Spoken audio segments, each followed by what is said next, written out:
All right, what's up, everyone? This is not financial advice. I am not a financial advisor, so don't base anything I say out these videos. I'm just doing it for pure entertainment purposes only. Want to jump in and see how everyone's doing today. Want to talk about a couple other things than we normally talk about, right? It's always GME, AMC, which is still my main go-tos, my main um, uh, moon ticket plays, if you will. But um, a lot of people, I think, are playing these type of stocks in a way that, I don't think it would be a bad idea to possibly consider the fact that, sorry, I got people waving at me here. Consider the fact that you don't all, and I'm not judging you if you're all in. You don't have to be all in though in AMC and GME. You can have a diverse portfolio. You don't have to be um, necessarily all AMC, all GME, and you can be if you want. I'm not saying that you should or shouldn't be. I'm not telling you to buy, sell, or hold. This is not financial advice, none of that. But for me, I think it's a wise thing to have a diverse portfolio, and also like a Roth IRA, something like that, where you're looking towards your future. We talk a lot about these MOAS and huge plays that can change our lives, and I still believe it can happen. And I don't not discounting the fact that I think it's going to happen, but I do believe in looking out for my future self as well, just in case. You know, some people might say, well, then you don't have 100% faith that these are going to MOAS because you're, and I'll tell you what, I don't have 100% faith in anything. I've always been the type of person that thinks you do need a backup plan no matter what. When I was younger, my whole career path was going to be a rapper and music, but I did have the backup plan of still sticking in music and doing concert promotion, and that's where I started making money in music. I didn't make money off my rapping or any of that. I made money off of promoting concerts. After a while, I started thinking, man, if this don't pan out, maybe I should open a store and do stuff like that. And sure enough, and even now I've got backup plans. So as far as the stock market goes, I can't put 100% faith in any one stock that is going to change my life, even though I do believe it should, could, and will. I still have, safe plays, backup plays, long-term plays, looking out for future me, right? And that's the thing, is you got to look out for yourself. You got to look out for future self, and that's just how it's going to, how it has to be. Like I said, Roth IRA, and I'm not a financial advisor. I'm not telling you what you should do. But for me personally, I've been looking a lot into Roth IRAs, add into that kind of a future, something to have, especially being a business owner and no 401k or nothing to roll over like that. It's something to have a safety net, right? Also, just a lot of blue chip type plays. I don't go super heavy in them, but I do add to them consistently. I add to AMC and GME daily, and I add into my index funds and Roth IRA, stuff like that, weekly or bi-weekly. And that's just how I play it. That's how I'm doing it. That's how I'm going to continue to do it.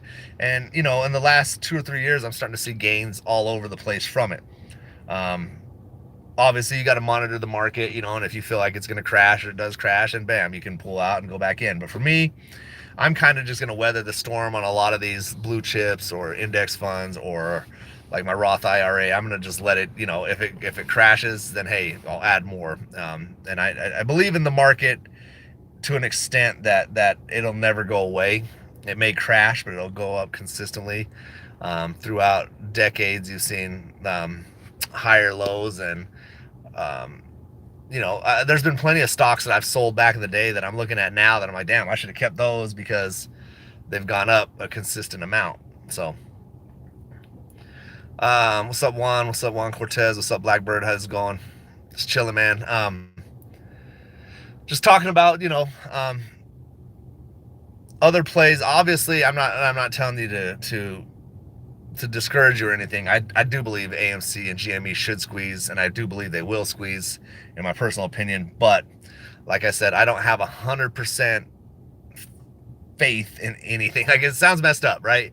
But like some people are like, well, if you believe 100% in it, you shouldn't be buying other stocks. And to me, that's crazy. But you do you. If that's how you feel, then that's cool, man. You do what you want to do. But I'm just telling you what I'm doing. I'm definitely a daily buyer of AMC and GME, a weekly buyer of index funds, and maybe bi-weekly of my Roth IRA, something like that, just to have a safety net for the future. Especially if you're someone like me that's an entrepreneur, business owner, or doesn't have like a 401k or retirement plan. You got to make your own retirement plan. You got to have something, some sort of safety net for when you get older.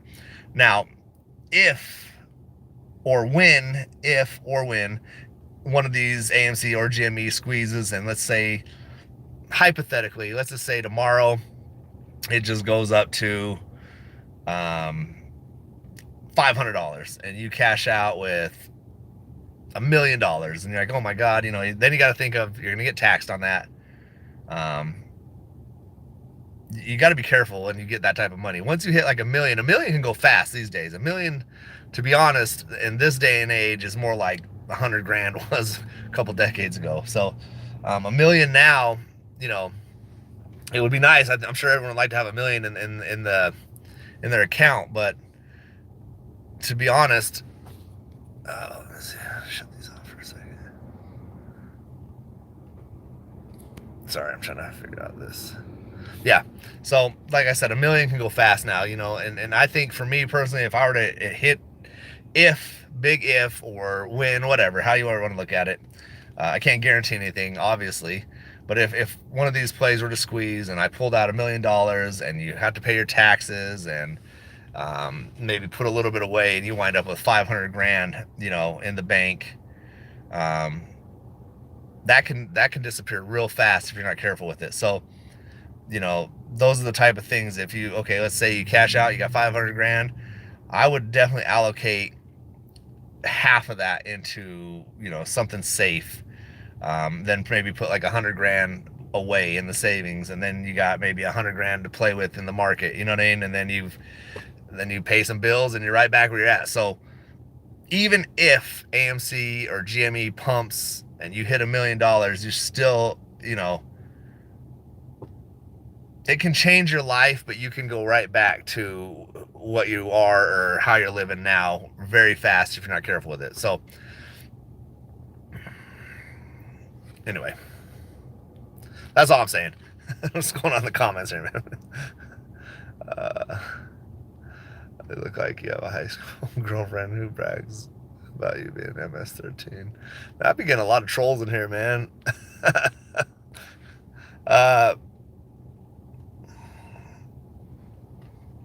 Anyway, yeah, so I'm like, cunt. The hell out of here, Brady, with your horrible jokes. Yeah, there's gonna be, I've been getting sidetracked on these comments, man. I'm not gonna lie, some of you trolls just kind of crack me up. It's it's kind of funny. Anyways, but that's all I'm talking about. I think that just to play things safely, you got to have some sort of a little bit of a safety net. I'm not saying that it always has to be safe. Like I do a lot of risky plays as well, like AMC, GME, high risk, high reward, right? There's other plays that I'm in and out of as well. SoFi, I've been playing in and out for the last 3 years. There's a few of them like that, Sigma Lithium,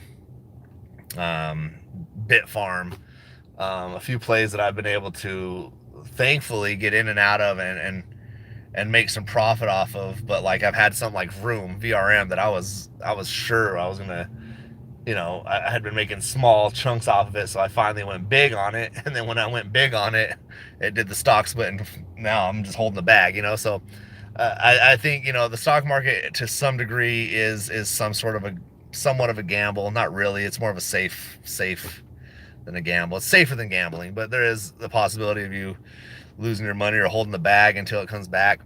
But something like Bitfarm, I've been holding the bag on that for the last 2 or 3 months, and the last couple of days it popped up. Now I've got to make the decision: do I sell or do I wait? And for Bitfarm, I'm not like a huge believer in it, so I sell. And then I take what I had in it, I take my profits, take it home, and what I had in it, I put into maybe something safer like an index fund or my Roth IRA. And then, like I said, with AMC and GME, I'm using a daily basis amount where I'm saying, okay, I'm not eating breakfast today, or I'm not eating lunch, or I'm not getting coffee, and maybe a few extra bucks. Throw that in there, you know what I mean? So I'm just telling you what I do. This is not financial advice, and I would never tell you to mimic my trades or do anything like that. But for me, you know, it's a lot of it's instinctual as well, because a lot of the plays I've been in and out of, I've said, oh, I got into this play and I got out, and another person's like, oh, I got into that same play, but I'm holding the bag now. You have to have that feeling. I'm sure anyone's had that happen. Everyone's had that happen. I'm sure when you buy a stock and then you have a gut instinct that's like, man, it's sitting up here, I need to sell it, and you don't sell it, and then it dives. You're like, damn, I should have listened to my gut. I listen to my gut 9 times out of 10 on these things. So that's where I've been successful. Obviously, you have to have some sort of education, and learning charts is huge. Learn how to read a chart. The basics, if you can just learn how to read basics, charts, just basic stuff is, I think, what needs to be done. So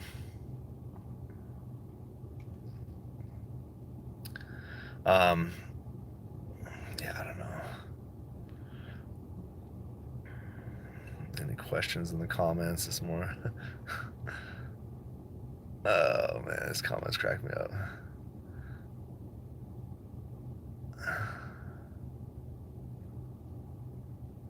Am I sitting? Reminding that guy off Despicable Me. I look like Despicable Me guy.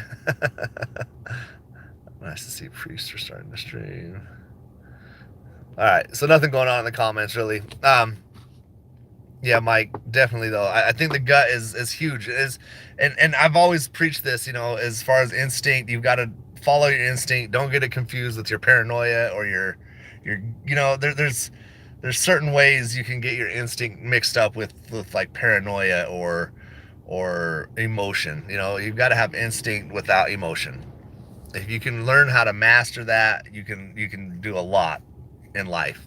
And you know, I tell you guys this because it's helped me. I own a business. I work for myself. I can take a day off if I want. I can go on vacation tomorrow if I want. Like, I'm just telling you these things because it's helped me, and I feel like if it could help you, man, it would just one person gets help from this, it would be dope. You know what I mean? But really got to follow your instinct. And, you know, one of the biggest things, you got to fucking work hard. A lot of people don't like that part. You got to work hard. You got to be able to, like, yes, I'm talking about I can go take vacation tomorrow, but will I? Probably not. I work more hours now in my store that I own, and I own 3 other businesses. We're actually cutting one of our businesses out. We're going to stop doing the corporate cleaning offices. I'm done with that shit, man. That feels more like a job. And if you're not happy with what you do, and then it's, you know, you shouldn't do it. I don't know. I feel like that's a key element to life, being happy with what you do. Mike says, question, do you find more success in options or longer stock play? No people who do just say they have success, but options seem better out. Options are like, and I've said this before, I don't feel like I'm educated enough to talk about options enough. I do a little bit of options, but what I've done really is I guess more of like how a gambler's mentality, which is not smart. But you know how some people will go into the casino and just go to a blackjack table and drop 100 on one bet and they win and they dip. That's kind of how I am a lot with the stock market. I've gone in and said, okay, I'm gonna drop 100 on this stock because I've done my research on it, or instinctually I feel like it's gonna do something, blah blah blah, etc., and then boom, it pops, and then I'm out. I know that there's gonna be capital gains taxes, and then I've got some plays that I bought in maybe 3 or 4 years ago that are now it's time to cash out. You know, if you keep your ear to the market and what people are talking about too, you look at SoundHound, something like SoundHound. I think I'd kind of gotten into that a while back. Before Lou passed away, he had brought it up, and I had gotten into it just shortly before that. So when he brought it up, it kind of boosted. And then, you know, keep your ear to the market. You'll hear about these things. You know what I mean? You'll see it, you'll hear it, and do research on the play. Obviously, don't just jump in with no education, which I've done before as well. But, you know, if you can do some research and think that it's going to be something that's going to pay off, then. But like I said, for the most part, stocks are a slowly increasing thing. So, you know, and you just got to find if it's a high volatility stock and you just want to jump in and out, do that. If it's something you want to hold long term, do that. Like, I don't know. I think most of this comes with trial and error. The best education in this is just to learn it on your own, you know. But options is something I'm new to. I'm learning, um, and I'm going forward with it. I've lost a little, and I look at it almost like a tuition, you know, going to college. When you first come into the stock market, you're gonna play and you're gonna lose, and it's nine out of 10 people are probably gonna not be successful in the market, especially in the beginning. It takes some time. You're gonna lose some money in the beginning. It's just how it is. Um, so you know, it's not gonna be easy, but it's like anything. It's like, basketball players, they go to practice, you get better. You know, you have to practice, you have to learn, you have to educate yourself, you have to be out there on a daily basis, you know, shooting your shot and learning what shot to take and where you're good. If you're good going right or you're good going left, you know. For me, options I'm not that good at, but I'm going to keep practicing until I get good at it, you know. Um, but in the beginning, like I said, in the beginning from the stock market, I would lose. Um, then after a while, you get tired of losing. You kind of start educating yourself more. You learn how to read a chart. You learn how to kind of go off of FUD and one of my biggest takes from the stock market I've learned personally is I buy when people are fearful, and it has to be a stock that I believe in too, though. Like when people were fearful of Tesla, I bought back in. And like, they're done, they're going down, nothing's gonna happen. Buy back into Tesla. Then when people start getting a little too cocky on it, I'm like, all right, I'm out. You know, like Nvidia. I sold my Nvidia a while back before the split, thinking it would. Nvidia is kind of one of those rare ones. It's still pumping. Now, in hindsight, I wish I wouldn't have. But I did what I did, and you don't look back. And I've looked back like, fuck. RC Andy says, my issue right now is new customers don't go ahead with installs. Current customers' retention is very high. I'm paying new estimate software. Hopefully it'll help close. Yeah, so it's like, it's just like the market, man. You're gonna have ups and you're gonna have downs. So ride that down. When you're down, just ride that wave and realize that you're not gonna be down there forever. Just like when you're up high, you're not gonna be up here forever. So that's how I approach it. John wants to know, do I hold AMC and GME right now? I do. I have, and I'm gonna continue to. Those ones I play a lot different than I play anything else. Instinctually, I've just been led to believe that I should buy and hold and buy and hold and buy and hold until I don't. But for now, yeah, I do. A lot of people think it's crazy, but this is definitely an AMC GME type channel, So my battery's dying on me. Been holding Nvidia, Apple, Google. See, and that's the thing is, I've got plays like Apple I've been in for a while, Google, Microsoft, stuff like that I do feel like are safer bets to hold on to for a little longer. But Nvidia is one of those ones that I wasn't 100% on, so I sold. Like I said, in hindsight, yeah, I probably should have held on to it, but I still think that they're going to have some sort of pullback, some sort of dip. And if not, then it is what it is. I may buy back in, I may not. I just feel like it's up there so high and so many people are talking about it. There's going to be some sort of drop, and there may not be. Who knows? It might be one of the biggest stocks ever, and I'm going to shit my pants later. I'm like, God, I should have stayed in there, but can't live like that.